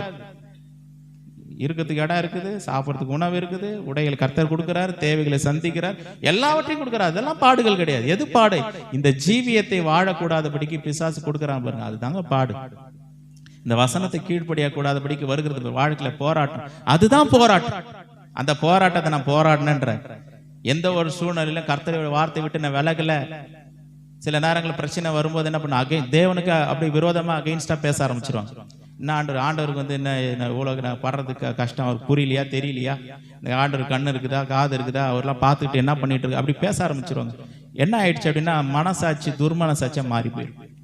ஹல்லேலூயா. நல்ல மனசாட்சி உள்ளவங்க என்ன பண்றாங்க? எந்த ஒரு சூழ்நிலையிலும் கர்த்தர் நல்லவர் என்று சொல்லுவார். ஹல்லேலூயா. கர்த்தர் நல்லவர். சில நேரங்களில் நம்முடைய ஃபீலிங்ஸ் மாறலாம், ஆனா சத்தியம் மாறாது. ஃபீலிங்ஸ் வேற, ரியாலிட்டி வேற. ரியாலிட்டி என்னன்னா கர்த்தர் நல்லவர் என்பது ரியாலிட்டி. நம்முடைய வாழ்க்கையில சில காரியங்கள் வித்தியாசமா போறதுனால அவர் கெட்டவர் ஆகுறது இல்லை. சத்தியம் என்பது என்னன்னா அவர் நல்லவர் தான். எந்த ஒரு சூழ்நிலையும் நல்லவர் தான். எந்த ஒரு சூழ்நிலையும் கர்த்தர் நம்மை நேசிக்கிறார். எந்த அளவுக்கு தேவன் நம்மை நேசிக்கிறார்னா இது சத்தியம். இந்த சத்தியம் தான் நம்மளை விடுதலையாக்கும். பிதாவானவர் இயேசு கிறிஸ்துவை எந்த அளவுக்கு நேசிச்சாரோ அதே அளவுக்கு நம்மையும் நேசிக்கிறார். தேவன் நம்மை நேசிக்கிறார் சொல்றது ரொம்ப ஈஸி. பிதாவானவர் நம்மை நேசிக்கிறார் என்று சொல்லுவது ரொம்ப ஈஸி. ஆனா கர்த்தர் எவ்வளவு நல்லவர் பாருங்க.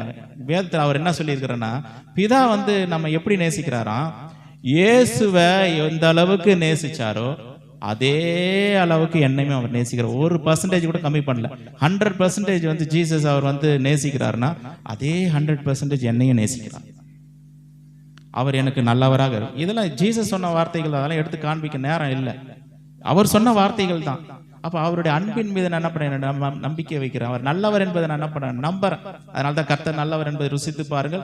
அவர் மேல் நம்பிக்கையா இருக்கிற மனுஷன் பாக்கியவன் சொல்லப்பட்டிருக்குது. அவர் நல்லவர், நன்மை செய்கிறவர், நம்மை அதிகமாக நேசிக்க கூடியவர். அதுல எந்த விதமான மாற்றமோ இல்லை. இதை நான் என் இருதயத்துல வச்சேன்னா என் மனசு எப்படி இருக்கும்? சுத்தமா இருக்கும். மனசு சுத்தமா இருக்கு. எந்த ஒரு சூழ்நிலை அவர் வார்த்தையின்படி நடப்பதுக்கு என்னுடைய இருதயத்தை நான் என்ன பண்றேன், ஒப்பு கொடுக்குறேன்னு சொல்லி ஒப்பு கொடுக்கும் பொழுது அது மனசாட்சி, சுத்தமான மனசாட்சியா இருக்கு. அந்த மனசாட்சி இருக்கும் பொழுது நம்ம விசுவாசம் அது ஆணித்தரமாக ஸ்ட்ராங்கா இருக்கு. ஹல்லேலூயா. ஞானஸ்தானம் எடுக்கிற பிள்ளைங்களுக்கு கூட இது ஒரு பெரிய ஞானஸ்தான கிளாஸ் தான். ஹல்லேலூயா. ஞானஸ்தானம்ன்றது என்ன? நான் கிறிஸ்துவுக்காக வாழ போறேன்னு சொல்லி ஒரு கிறிஸ்துவ ஜீவியத்தை நீங்க ஆரம்பிக்க போறீங்க. அதுக்கு அடிப்படையா அடித்தளமா இருக்கக்கூடியது என்னது? சுத்தமான மனசாட்சி. ஆண்டவர்கிட்ட கேட்டு, ஆண்டவரே என்னுடைய உள்ளத்துல நீங்க வாசம் பண்ணுங்க, என் இருதயத்துல நீங்க வாசம் பண்ணுங்க, நான் உமக்காக வாழ விரும்புன்னு சொல்லுங்க. அந்த இருதயத்தில் கர்த்தரை வைத்து அவர் வாசனத்தினுடைய வார்த்தையின்படி நம்ம நடக்கும் பொழுது ஒரு நாளும் நம்ம என்ன பண்ண முடியாது, ஸ்லிப் ஆக முடியும். எந்த ஒரு சூழ்நிலையிலும் கர்த்தருடைய வார்த்தையை அகைன்ஸ்டா நம்ம மனசாட்சி செயல்படக்கூடாது. அதுதான் சீக்ரெட். அந்த வார்த்தையின்படி நடப்பதற்கு என்ன போராட்டத்தை வேணா போராடலாம். சில நேரங்கள் இழப்புகள் வரலாம், சில நேரங்கள் அவமானப்படலாம், பரவாயில்ல. கர்த்தருடைய வார்த்தையை நான் கை கொள்வதற்கு நான் அவமானப்பட்டாலும் பரவாயில்ல. கர்த்தருடைய வார்த்தையை நான் கை கொள்வதற்கு நான் சில காரியங்கள் இழந்து போனாலும் பரவாயில்ல, ஆனா கை கொள்ளும். ஹல்லேலூயா. அதுதான் சுத்தமான சாட்சி. அதுதான் சுத்தமான சாட்சி. இப்படி சுத்தமான சாட்சி இருக்கிறதுனால நமக்கு என்ன பிரயோஜனம், என்ன லாபம்? நிறைய இருக்கு. ஹல்லேலூயா. நம்முடைய வாழ்க்கை ஆசீர்வாதமான வாழ்க்கையா இருக்கும். அநேகருக்கு ஆசீர்வாதமான வாழ்க்கையாக இருக்கும். பாருங்க, ஒரு பிசாசு போய் துரத்தின போய் நின்னா கூட எப்படி இருக்கும்? அப்படி ஸ்ட்ராங்கா நிற்போம். ஏன்னா என் கர்த்தருக்கு முன்பதாக என் மனசாட்சி சுத்தமா இருக்குது. ஜெபம் பண்ணும் போது கூட எப்படி இருக்கும்? தைரியமா ஜெபம் பண்ணும். உடனே என்ன ஆகும்? எபிரேயர் 11:1 ஆப்ரேட் ஆக ஆரம்பிச்சிருச்சு. ஹல்லேலூயா. பாருங்க, இப்போ நம்ம ஒரு பேங்க்குக்கு போறோம். ஒரு பேங்க்குக்கு போகும்போது ஏதோ ஒரு தப்பு பண்ணிட்டோன்னு வைங்க, நம்ம மேல ஏதோ சரி இந்த பேங்க் மேனேஜர் இருக்கிற அவர் மேல ஏதோ ஒரு தப்பு, ஏதோ ஒரு செக் கொடுத்து ஏதோ ஒன்று பண்ணிட்டார். இப்போ போய் தப்பு யார் மேல? பேங்க் மேனேஜர் மேல. இப்போ நம்ம மேனேஜரை பார்த்து நம்ம பேசணும். எப்படி பேசுவோம்? பயந்து பேசுவோமா? சொன்னாங்க சார் இப்படி பண்ணிட்டீங்களே, சொல்லுமா? ஏன்னா தப்பு அவர் மேல இருக்கு, தப்பு நம்ம மேல இல்லை, அவர் மேல இருக்கு. பேசும்போது போல்டா பேசுறோம், கிளியரா பேசுறோம், கிளீனா பேசுறோம், தடுமாற்றம் இல்லாம பேசுறோம். ஏன்னா நம்ம சைடுல எந்த தப்பும் இல்லை. அப்ப நம்ம பக்கம் எந்த தவறும் இல்லைன்னாலே ஆட்டோமேட்டிக்கா நம்ம வாயின் வார்த்தைகளும் எப்படி வந்துருது சொல்லுங்க. நம்ம கிட்ட தப்பு இல்லை, நம்ம கிட்ட குறைவு இல்லைன்னு சொல்லும் பொழுது நம்ம வாயின் வார்த்தைகளும் அதிகாரம் உடையதாக வல்லமை நிறைந்ததாக வருது. இதே தப்பு நம்ம பண்ணிட்டோம் அப்படின்னா பயந்து போய் நிக்கணும். பாருங்க, அதே தான் பாருங்க. பிசாசு, சில பேர் பிசாசு துரத்து கூப்பிட்டா அவங்களுக்கு ஒரே பயம். என்ன பயம்னா, நேற்று கூட ஒரு சின்ன தப்பு பண்ணினேன், இந்த பிசாசு சொல்லிச்சுன்னா என்னங்க பண்றது? பிசாசு சொல்லி எல்லாத்தையும் சொல்லிச்சுன்னா என்ன பண்றது? ஒரு பயம். ஏன்னா மனசாட்சி குற்றமுள்ள மனசாட்சியா இருக்கிறதுனால தைரியத்தை இழந்து போய் விடுறாங்க. இந்த தைரியத்தை இழந்து போறதுனால எபிரேயர் 11:1 சொல்லப்பட்ட அந்த விசுவாசமும் அடிவாங்க. தைரியம் வராது, ஆணித்தரமா பேச முடியாது, அதிகாரம் உடையவர்களாக நம்ம என்ன பண்ண முடியாது, பேச முடியாது. குற்ற மனசாட்சி.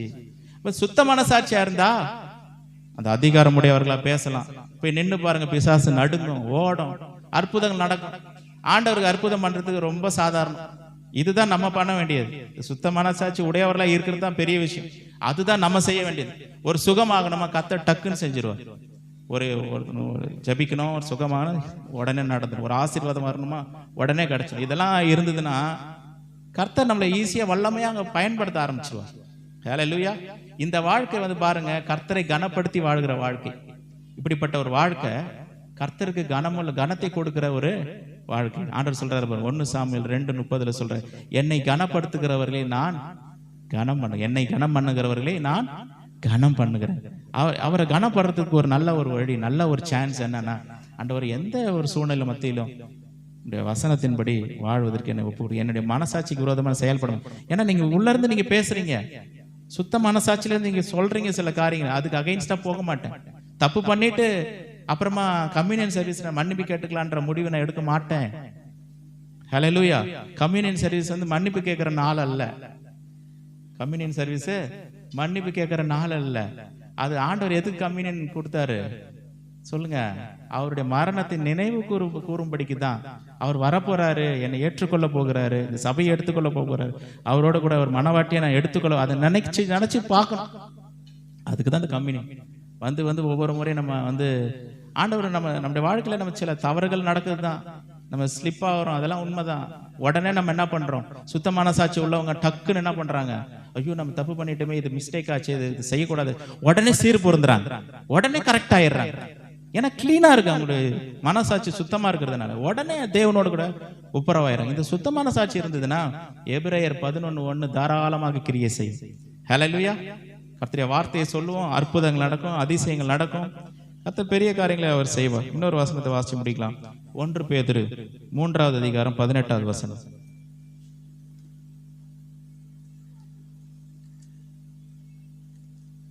1 பேதுரு 3வது அதிகாரம் 18. ஏனெனில்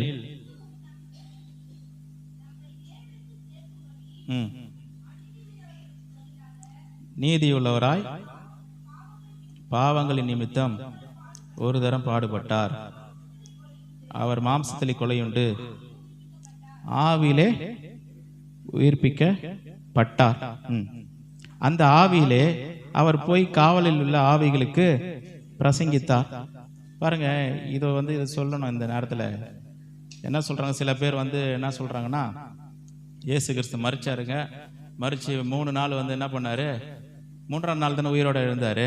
அப்ப 3 நாள் என்ன பண்ணாரு, பாதாளத்துக்கு போய் அங்க இருக்கிற ஆவிகளுக்கெல்லாம் பிரசங்கம் பண்ணி சுவிசேஷத்தை அறிவித்து அங்க இருக்கிற ஜனங்களுக்கு ரட்சிப்பை கொடுத்து அந்த ஜனங்களையும் பரலோகத்துக்கு கூட்டு போனான்னு சொல்றாங்க. அது தவறான ஒரு தியாலஜி. அப்படி கிடையாது. ஆண்டவர் பிரசங்கம் பண்ணாருன்னு என்ன நினைச்சிடுறாங்கன்னா, இன்னைக்கு சுவிசேஷ கூட்டத்தில் பிரசங்கம் பண்ற மாதிரி நினைச்சிடுறாங்க. தமிழ்ல வார்த்தைகள் கொஞ்சம் இப்படி இருக்கிறதுனால, நடைமுறை வாழ்க்கை நம்ம பயன்படுத்துறதுனால நம்ம அப்படியே எடுத்துக்கிறோம். இயேசு கிறிஸ்து பிரசங்கம் பண்ணாருங்க, 3 நாள் போயிட்டு பாதாளத்துல பிரசங்கம் பண்ணி அங்க இருக்கிற ஆத்துமாக்கள் எல்லாம் ரட்சிப்பு அடைய வச்சு அவர் அவங்களையும் என்ன பண்ணாரு, பரலோகத்துக்கு கூட்டு போனாரு. அப்படி கிடையாது. ஆண்டவர் இந்த சிலுவையில மரிக்கிற தருவாயில என்ன சொன்னா தெரியுங்களா, எல்லாம் முடிந்தது, எல்லாம் அவருடைய ஒர்க்கை முடிச்சிட்டேன்ற. ஆண்டவரே, நீ எனக்கு கொடுத்த இந்த வேலையை நான் கம்ப்ளீட்டா முடிச்சிட்டேன், நாவியை நான் ஒப்பு கொடுக்குறேன்னு சொல்றேன். அதுக்கப்புறம் செய்யறதுக்கு ஒன்றும் கிடையாது. அதுக்கப்புறம் செய்யறதுக்கு ஒன்று. அப்போ என்ன போய் பண்ணாரு? இங்கிலீஷ் பைபிள்ல பார்த்தீங்கன்னா ப்ரொக்ளைம் பண்ணாருன்னு இருக்கும். இங்கிலீஷ்ல பிரசங்கம், ப்ரீச்சிங் வராது, ஒரு சில இடத்துல ப்ரீச்சிங் கூட வரும். பட் ஆனால் அது உண்மையான வார்த்தைன்னு பார்த்தீங்கன்னா ப்ரொக்ளமேஷன்.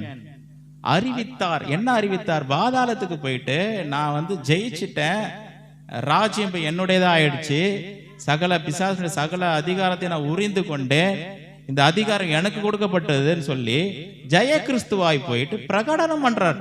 பாதாளத்துல போயிட்டு நான் ஜெயிச்சிட்டேன்னு போய் ஒரு ப்ரோக்ளமேஷனுக்காக தான் என்ன பண்றாரு, பாதாளத்துக்கு போற வழிய அங்க போயிட்டு ஒரு தரம் மரிப்பதும் பின்பு நியாயத்திற்கு அடைவதும் மனுஷருக்கு நியமிக்கப்பட்டிருக்கிறது சொல்லி வேதத்துல எழுதப்பட்டது. அதுக்கப்புறம் செத்து போனதுக்கு அப்புறம், மரிச்சதுக்கு அப்புறம் போயிட்டு அவங்களுக்கு இன்னொரு சுவிசேஷமா அவங்களுக்கு ரட்சிப்பு ஒண்ணு கிடையாது. போயிட்டாங்க. அங்க போய் என்ன பண்றாரு இவரு, நான் ஜெயிச்சிட்டேன், வெற்றி சிறந்துட்டேன்னு சொல்லிட்டு போயிட்டு என்ன பண்றாரு, வெற்றி பிரகடனம் பண்றாரு. அங்க அதுதான் அங்க நடந்தது. இது ஒரு காரியம், இதை மனசுல வச்சுக்கணும். அடுத்த வசனம் வாசிங்க. 20வது வசனம். அந்த ஆவிகள் பூர்வத்திலே நோவா பேழையை ஆயத்தம் பண்ணும் நாட்களிலே தேவன் நீடிய பொறுமையோடு காத்திருந்த போது கீழ்ப்படியாமற் போனவைகள் அந்த பேழையிலே சிலராகி 8 பேர் மாத்திரம் பிரவேசித்து ஜலத்தினாலே காக்கப்பட்டார்கள். கவனிங்க, ஞானஸ்தானம் எடுக்க போறோம். கவனிங்க, இன்னைக்கு இந்த சப்ஜெக்ட் உங்களுக்கு. 21வது வசனம். அதற்கு ஒப்பனையான ஞானஸ்தானமானது மாம்ச அழுக்கை நீக்குதலாயிராமல் தேவனை பற்றும் மனசாட்சியின் உடன்படிக்கையாயிருந்து. ஹல்லேலூயா. தேவனை பற்றும் நல் மனசாட்சியின் உடன்படிக்கை. இது உடன்படிக்கைன்னு சொல்றாரு. ஹல்லேலூயா.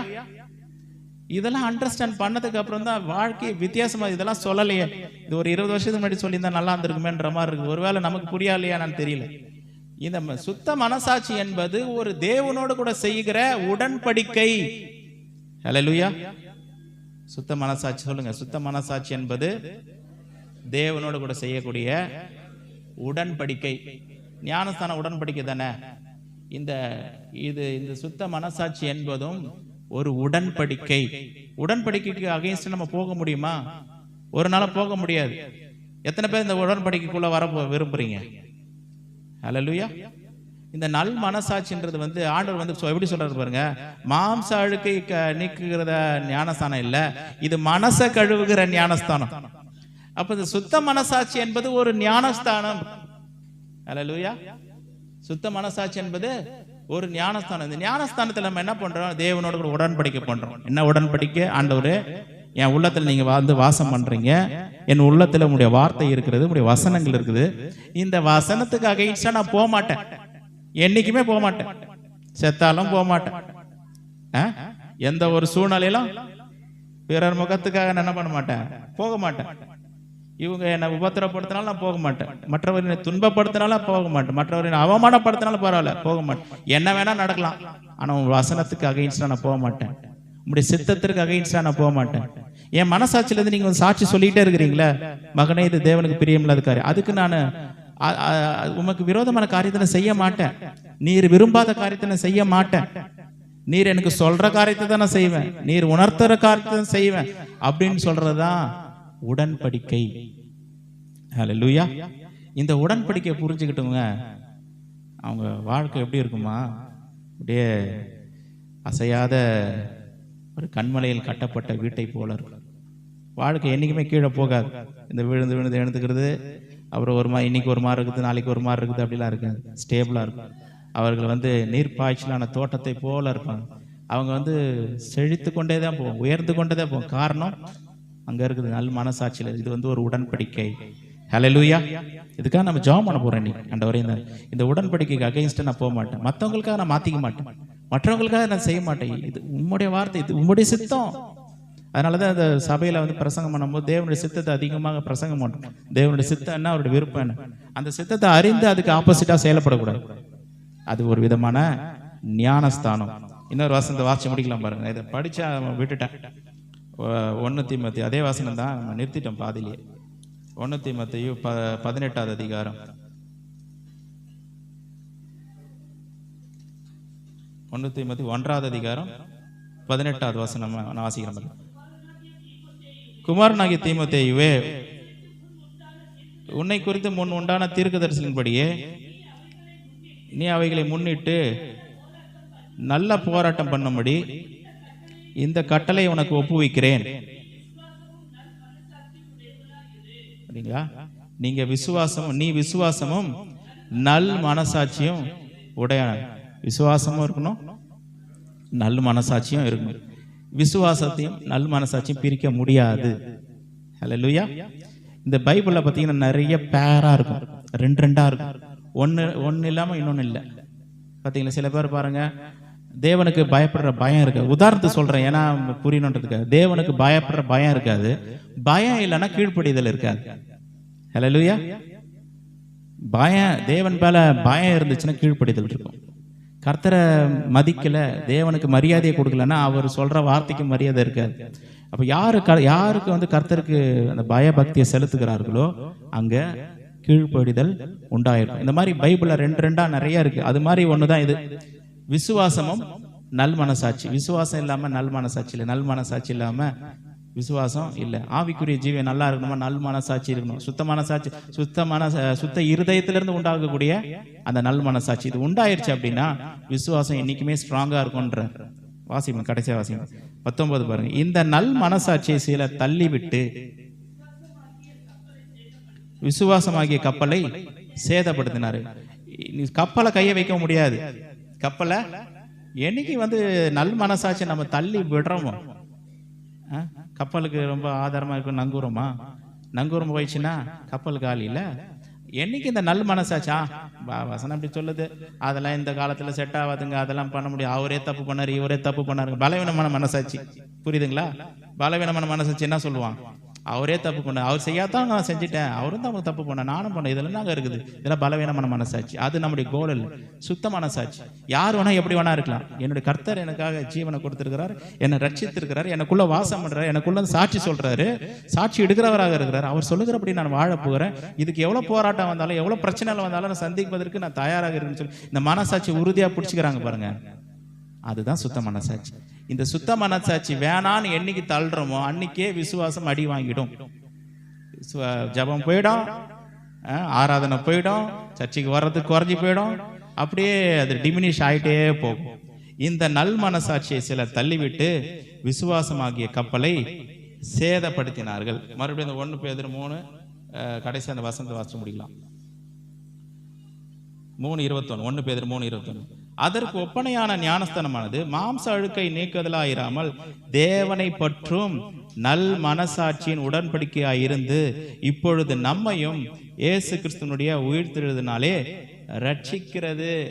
அல்லேலூயா. உயிர்த்தெழுதலில் நம்ம ரட்சிப்படைந்து அவரோடு கூட எடுத்துக்கொள்ளப்படணுமா? அதுக்கு ரொம்ப முக்கியமான ஒரு காரியம் என்ன தெரியுங்களா? நல் மனசாட்சி. அல்லேலூயா.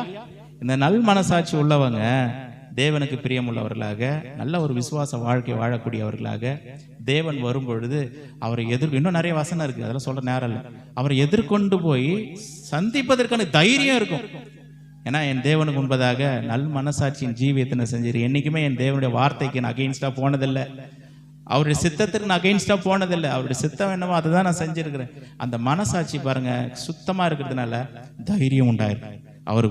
அவருக்கு முன்பதாக நிற்கக்கூடிய அந்த தைரியம் எனக்கு உண்டாயிருக்கு. நான் எப்போ நான் அவரை போய் பார்க்க போறேன், நான் எப்போ நான் அவரை சந்திக்க போறேன். ஆதாமுடைய வாழ்க்கையில அவன் மனசாட்சி கெட்டு போயிடுச்சு பாருங்க. ஆண்டவர் வந்தபோது ஓடி போய் ஒளிறான். காரணம்னா குற்ற மனசாட்சி உண்டாயிடுச்சு அவனுக்குள்ள, தப்பு பண்ணிட்டோமே அப்படின்னு. ஆனா அது சுத்த மனசாட்சி இழந்து போனதே தேடவுமே ரட்சிக்குமே மனுஷகுமார் அந்த பூமிக்கு வந்தாருன்னு இருக்குங்களா. அந்த நல்ல மனசாட்சி இழந்து போயிட்டு இப்ப சுத்த மனசாட்சி கருத்து அதை விட இன்னும் பெஸ்ட். ஆவியார் நமக்குள்ள வாசம் பண்ற இந்த சுத்தமான சாட்சி இருக்கிறதுனால இந்த தேவன் வரும்பொழுது அவரை எதிர்கொண்டு நான் போறேன், அவரை சந்திப்பதற்கு எனக்கு தைரியம் இருக்கிறது. அவர் எப்போ வருவார்னு காத்துட்டு இருக்கு. சில பேர் பாருங்க, இயேசு கிறிஸ்து இன்னைக்கு வந்தா என்ன பண்ணுவாங்க, உங்களுக்கு பயம் வந்துடும். ஐயோ நீங்க வந்துட போறீங்க, நானே என் வாழ்க்கையில் நிறைய பிரச்சனைகள் இருக்குது, கொஞ்சம் டைம் கொடுத்தா நான் கொஞ்சம் எல்லாத்தையும் சரி பண்ணி கொஞ்சம் ஒப்புரவு ஆயிடுறேன் அப்படின்னு சொல்லி பயந்துகிட்டு இருப்பாங்க. காரணம் உள்ள இருக்கிற குற்ற மனசாட்சி. ஆனா சுத்தமான சாட்சி இருக்குது அப்படின்னா என் தேவன் எப்ப வந்தாலும் அவரை சந்திப்பதற்கு நான் ஆயத்தம் உள்ளவனா இருக்கிறேன். இதுதான் விசுவாசனுடைய ரகசியம். நம்ம ஜெபிக்கலாம். எல்லாரும் கண்களை மூடி நம்ம இந்த நல்ல மனசாட்சி சுத்த மனசாட்சிக்காக நம்ம ஒப்பு கொடுத்து ஜெபிக்கலாம். இது ஒரு உடன்படிக்கை. இந்த உடன்படிக்கைக்குள்ள நான் வரணும்னு சொல்லி விரும்புகிறவர்கள் இந்த உடன்படிக்கைக்குள்ள வர வேண்டும் என்று விரும்பு. ஆண்டவரே நான் உடன்படிக்கை பண்றேன், ஆண்டவரே உம்மோடு கூட நான் உடன்படிக்கை பண்றேன், உங்களுடைய சித்தத்திற்கு மாறாக என்னைக்கு நான் செயல்பட மாட்டேன் ஆண்டவரே, உங்களுடைய சித்தத்திற்கு மாறாக எந்த ஒரு காரியத்தை நான் செய்ய மாட்டேன் ஆண்டவரேன்னு சொல்லி கண்களை மூடுவோம். வாலிப பிள்ளைங்கள்லாம் கண்களை மூடுவோம், ஜெபம் பண்ணுவோம். ஜெபிப்பதற்கான ஒரு நேரம் தான். ஆண்டவரே நான் உம்மோடு கூட ஒரு உடன்படிக்கை பண்ண விரும்புகிறேன் ஆண்டவரே. ஆண்டவரே எந்த ஒரு சூழ்நிலையிலும் என்னுடைய மனசாட்சியை ஆண்டவரே சுத்திர ஆண்டவர் உமக்கு உகந்ததாக, உங்களுடைய வார்த்தைக்கு உகந்ததாக, உங்களுடைய சித்தத்துக்கு உகந்ததாக அப்ப இருக்கும்படிக்கு நான் ஒப்பு கொடுக்கிறேன், நான் உடன்படிக்கை பண்ணுகிறேன் என்று சொல்லி ஜெபம். கொஞ்ச நேரம் ஜெபம், ஒரு நிமிஷம் ஜெபம் பண்ணும். நீங்களே ஜெபம் பண்ணும் ஆண்டவர் சமூகத்தில். உங்களுடைய ஜெபத்தை கர்த்தர் பார்க்கிறார், உங்க மனசாட்சியை கர்த்தர் பார்க்கிறார், உங்களுடைய இருதயத்தை கர்த்தர் பார்க்கிறார். ஹல்லேலூயா, ஸ்தோத்திரம் ஆண்டவர், உமக்கு நன்றி ராஜா. ஜெபம் பண்ணுவோம், உடன்படிக்கை பண்ணுவோம். மாற மாட்டாண்டவரே, உங்களுடைய சித்தத்துக்கு அகைன்ஸ்ட் நான் போக மாட்டாண்டவரே, இந்த சுத்த மனசாட்சிக்கு விரோதமாக நான் காரியங்களை செய்ய மாட்டாண்டவரே, நான் உங்களோடு கூட உடன்படிக்கை பண்ண விரும்புகிறேன் என்று நம்ம ஆண்டவருடைய சமூகத்தில் தாழ்த்துவோம், ஒப்பு கொடுப்போம். ஜெபம் பண்ணும், கொஞ்ச நேரம் ஜெபம் பண்ணுவோம். ஸ்தோத்திரம் ஆண்டவர், ஹல்லேலூயா, ஸ்தோத்திரம், ஸ்தோத்திரம் ஆண்டவர், ஸ்தோத்திரம் ஆண்டவரே. ஹல்லேலூயா, ஸ்தோத்திரம்.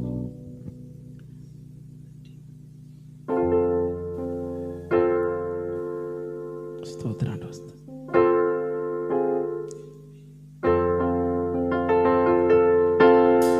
அப்பா என்னை முழுவதும் அர்ப்பணிக்கிறேனையா, உயிரோடு இருக்கும் நாளெல்லாம் உமக்கு சொந்தமையா. அப்பா என்னை முழுவதும் அர்ப்பணித்தேனையா, உயிரோடு இருக்கும் நாளெல்லாம் உமக்கு சொந்தமையா. அர்ப்பணித்தேன், நான் அர்ப்பணித்தேன், அர்ப்பணித்தேன், நான் அர்ப்பணித்தேன். என் ஆவி, ஆத்மா, சரீரம் ஒரு நாளும் உமக்கு விரோதமா செயல்பட மாட்டான். ஒரு நாளும் உமக்கு விரோதமா செயல்பட மாட்டான்.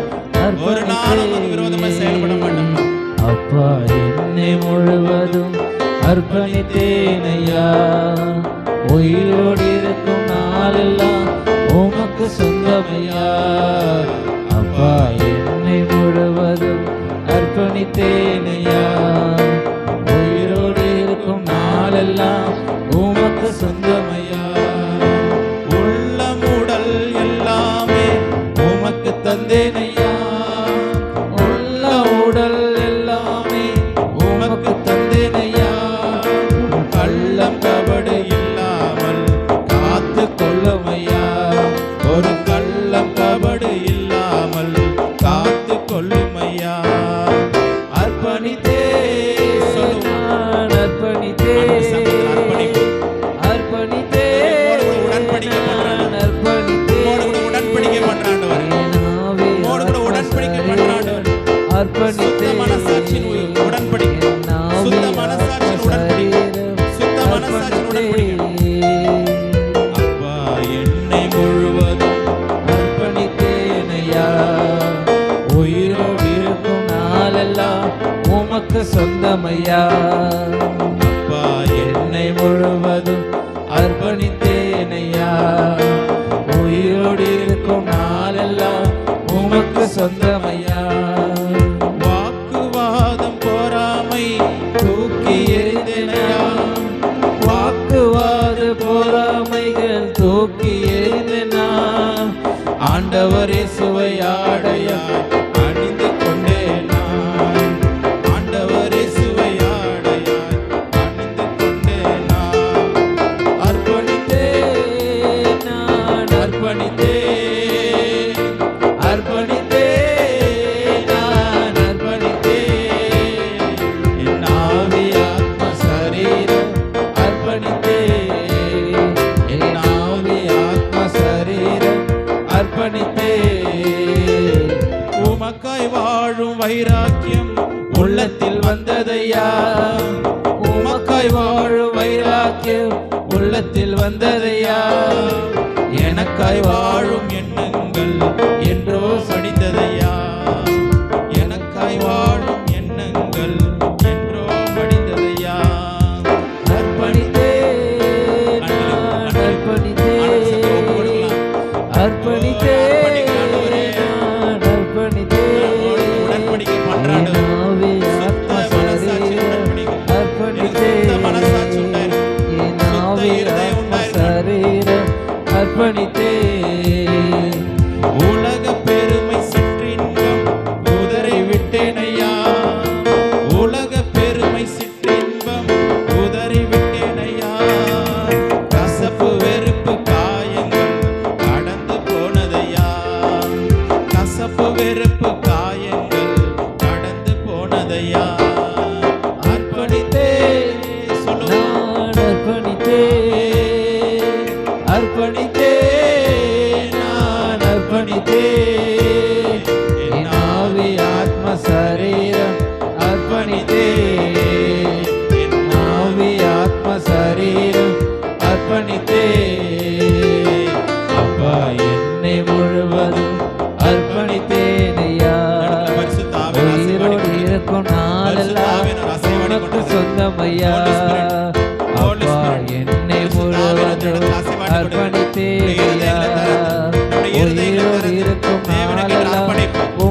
சொந்தமையா அர்ப்பணித்தே நான் அர்ப்பணித்தே அர்ப்பணித்தே நான் அர்ப்பணித்தே என் ஆவி ஆத்ம சரீரம் அர்ப்பணித்தே என் ஆவி ஆத்ம சரீரம் அர்ப்பணித்தே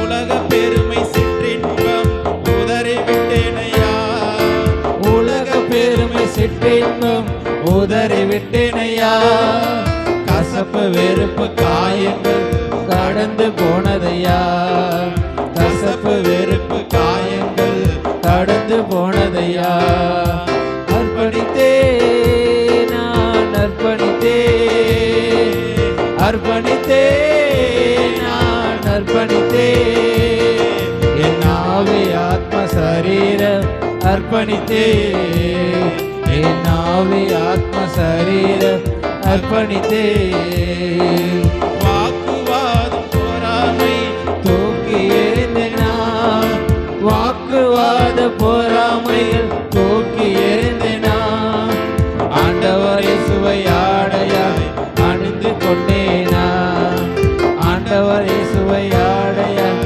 அணிந்து கொண்டேனா அர்ப்பணித்தே நான் அர்ப்பணித்தே அர்ப்பணித்தே நான் அர்ப்பணித்தே நாவி ஆத்ம சரீரம் அர்ப்பணித்தே நாவி ஆத்ம சரீரம் உலகத்துக்கு இடம் இல்லை, உலகத்துக்கு இடம் இல்லை, நாவி ஆத்ம உலகத்துக்கு இடம் இல்லை, சரீரம் மாம்சத்துக்கு இடம் இல்லை, பிசாசுக்கு இடம் இல்லை, மாம்சத்துக்கு இடம் இல்லை, பிசாசுக்கு இடம் இல்லை, உலகத்துக்கு இடம் இல்லை, பெருமைக்கு இடம் இல்லை, சிற்றின்பத்துக்கு இடம் இல்லை, வாக்குவாதத்துக்கு இடம் இல்லை, பொறாமைக்கு இடம் இல்லை. ஆண்டவரே, ஹalleluya, ஹalleluya. நாவி ஆத்ம சரீரம் அர்ப்பணித்தே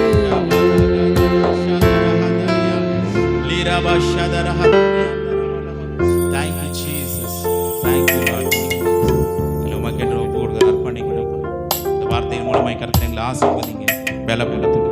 இயேசுவின் நாமத்தில் பிதாவே.